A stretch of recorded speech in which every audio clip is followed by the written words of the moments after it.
We start hour number 3 by having a conversation with a 14-year NFL vet, a Super Bowl champion, a 3-time Pro Bowler, author of Bet on Yourself, Inside the Mind of the Ultimate Underdog, Colts and Cardinals honoree as Walter Payton Man of the Year, founder of the Antoine Bethea Foundation, 207th pick overall in 2006 out of Howard University, and co-host of the Man to Man Pod. Antoine Bethea is my guest. Antoine, good to have you back. How are you? I'm good, man. How you doing? Good, dude. Good. All right, so the NFL season starts tomorrow with Dallas at Tampa Bay. Why don't we start right there? When you look at Dak and the rest of the Cowboys, what kind of thoughts do you have? Like, how good a Cowboys team is this version in your mind? Man, if I think a lot depends on, how healthy Dak is. Watching, Hard Knocks, you can tell, starting off in the pitch count, but now they say he's full go. So we'll see how that goes. Zach Martin being out, the offensive line getting back together. Dak has a lot of weapons outside. CeeDee Lamb, Zeke looks good. Amari Cooper. So that offense can really get back to what they were in the past. And I think the big question mark is just how that defense is going to come out after a tough season last year. All right, so I'm going to ask you about that defense in a minute. You mentioned Zach Martin. If he can't go, how big of a loss is that for Dallas? And in particular, how big of a loss is that for Ezekiel Elliott? I think it's a loss. I think along that line, though, you have a lot of Pro Bowlers, a lot of guys with a lot of experience. So, obviously, filling in the shoes for Zach Martin is going to be some big shoes to fill. But whoever it is, I think the guys that's playing alongside him can hopefully help him out. And with Zeke, man, I think he has some things to prove. Obviously last year not really looking like Zeke of old. So I think, as you can see, he shredded some pounds. I think he has a lot to prove, so I know he'll be running hard downhill to come tomorrow night. And by the way, he owned that. He said as much. He knows that I did not have that good of a year. I feel like I let the team down. He came in trimmer, leaner, seems more explosive. You mentioned the defense, right? So there's concern about the offense and questions, but how big of a concern is that defense? Man, after last year, it's a huge concern, I would say. A lot of gaps that needed to be filled, but, simplifying the defense, I think that's one thing the defensive coordinator came in and did. I think there was a lot of talk last year. Just looking at them on field, just looked like everybody was confused. So being able to simplify the defense, I think it'll help the defense, just letting the guys go out there, fly around, not think so much. So, they got a young stud in the middle, so obviously being able to let him run sideline to sideline and do what he do best. You got Diggs at the corner. You got some help in the secondary. So I'm excited to see what they'll do. It definitely be a good test for them week 1 going against Brady and the Bucs. Antoine Bethea joining us once again. All right, so when you look around the NFC East, you got Washington, who won that division with a 7-9 record last season. Dallas, as bad as they were 6-10. Like, when you look around the division, who is the team to beat there this year? Man, it's funny. Myself and Darius, we had this talk, and I kind of told him I think 2 teams really can make it to the playoffs out of this division. He thought I was crazy. But one, I think Dallas, just depending on how good that defense plays. And obviously I think the Washington football team, I think that defense is going to be a top 5 defense this year. I think that front 7 is probably one of the best in the league. You got Fitzpatrick, just depending on which Fitzpatrick you're going to get week in and week out.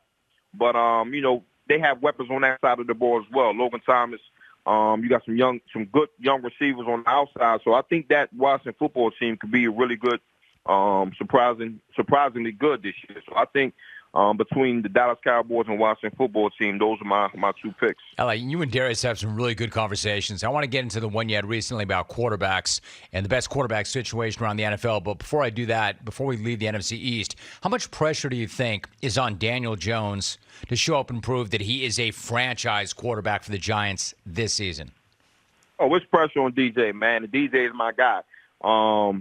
But, this is what this business is about, especially playing that position. I think this year he has to have a good year. I think the organization, the coaches, they put a lot of talent around him. You know, you have Saquon coming back from injury.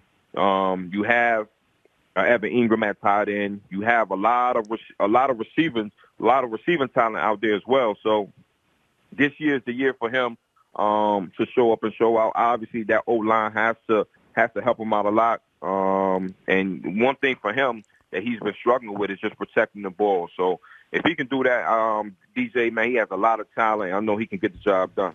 All right, Antoine Bethea joining us. So I mentioned Darius. I thought this was great. So Darius was saying that the 49ers have the best quarterback situation in the division because of Jimmy G, Trey Lance, and Kyle Shanahan. As you've said in the past, Darius has, quote, a lot of hot takes, a lot of unnecessary takes, and a lot of foolish takes. So, Antoine, what do you make of this particular take? Another foolish, another hot take. You know, I in a sense, I see where he's coming from, being that, you know, Jimmy G, he's won. He's a winner. I can't take that away from him. And if Jimmy G doesn't, you know, play up the par, you have a young talent as far as, you know, Trey Lance that's, you know, waiting behind him. But I said that's foolish to say that because you have a Russell Wilson down there in Seattle who, you know, year in and year out, regardless of what he has around him, he performs at a very high level. And then you have Matthew Stafford as well. You know, obviously Matthew Stafford, when he's played in Detroit, obviously with that organization, the team hasn't done well. But in my personal opinion, I feel as though Matthew Stafford is a good quarterback. And with him going out there to L.A. with the Rams, with McVay and the talent that he have around, I can kind of see the Rams situation a little bit better than the 49ers. So, again, I know it's football season. We'll see. But for him to say that, you know, the 49ers has the best quarterback situation is crazy. And then with the Shanahan, you know, Shanahan, he's a great OC, great coach. But like I told him, like, coaching is very important. But it's the players in between the lines that's going to get it done. You know, you can call all the plays, you can drop all the plays you want in the world, but if the players in between those white lines can't get it done, then, you know, that's null and void. Dude, I mean, yeah, exactly. And by the way, would you not take Kyler Murray in that situation over the Niners situation also? I don't know. You know, like I said, you know, Jimmy G, he's a winner. He's a proven winner. Kyler Murray has a lot of talent, a lot of upside, and even over there, you know, with AJ Green, you got Kurt, you got DeAndre D Hop, so he has a lot of talent as well. But you know, it's still some maturity things that I feel as though at the quarterback position, Kyler has to improve on. But I think we're starting to see that. So I might give the 49ers the up on Arizona, but it's tough for me to say that the 49ers quarterback situation is better than Seattle and the Rams. All right. Antoine Bethea joining us for a few more moments. Antoine, what do you make, and what was your reaction to the news that Cam Newton was released, and do you think that he's going to catch on with another team at some point this year?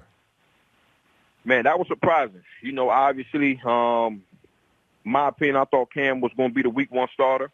Obviously, we're not in the building. We don't see what goes on in the meet rooms and, you know, every day at practice. But I thought Cam was going to be that week one starter. Releasing him, I thought was, in my eyes, could be a potentially good thing for the team, just with Mac Jones, letting the young guy just go out there and play. You know, he's going to have some ups and some downs as a rookie. And he can just go out there and play, not really have you know, he's not going to be looking over his shoulder with every mistake that he makes, thinking that Cam comes in the game. I think Cam does get on the team, you know, sometime during this year. Now, which team it is, I'm not sure when that's going to happen. I'm not. But I think, you know, at this time, I think Cam has to accept that role where he might have to be a backup. And if he can accept that role, I think he can still flourish in that role for a few more years. But we will see. In fact, I was going to ask you about that. When you look at him on film, does he look to you like he's still an NFL starter? Oh, no question. No question. He definitely can go to a team and play ball, depending on what system it is. That kind of fits his style of play is very important at this time in his career. But no question, Cam can still play ball in the league. Talking to Antoine Bethea for a few more moments. You know, one of the things you mentioned recently is that fans probably do not have a good idea about how coaches speak to one another and the players. Now, I don't want to put you on the spot, but and have you name names. But do you get the sense that NFL coaches have a hell of a lot more personality than they show? Like, what are they really like in meetings and when the cameras are not on them?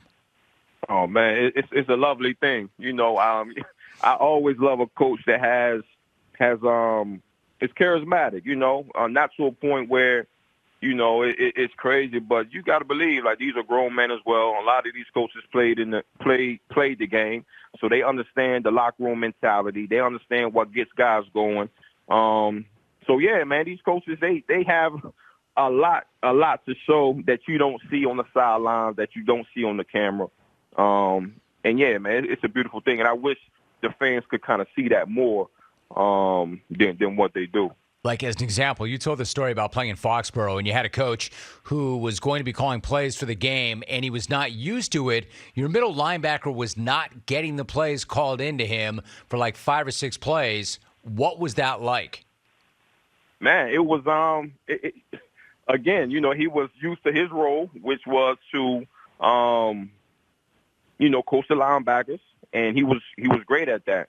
But at this moment in time, he had the headset and he had to call the plays. We in Foxborough, Brady, and Brady noticed it. You know, first couple plays, the guys are looking to the sideline trying to get a call. We not getting a call.